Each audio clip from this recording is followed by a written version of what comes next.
How to choose the correct network on MoonPay.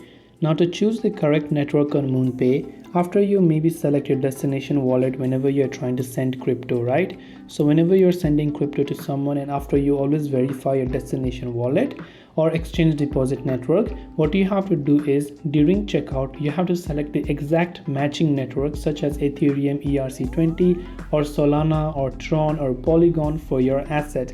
Mismatching networks can result in permanent loss of funds. So the destination wallet that you are transferring to, depending on which network you selected there when you select the destination wallet, you have to make sure to select your wallet or the network type the same on this particular case as well. So this is a way that you can choose the correct network on MoonPay. I hope that this video helped you out, and if you have got any further questions, do feel free to leave them down below.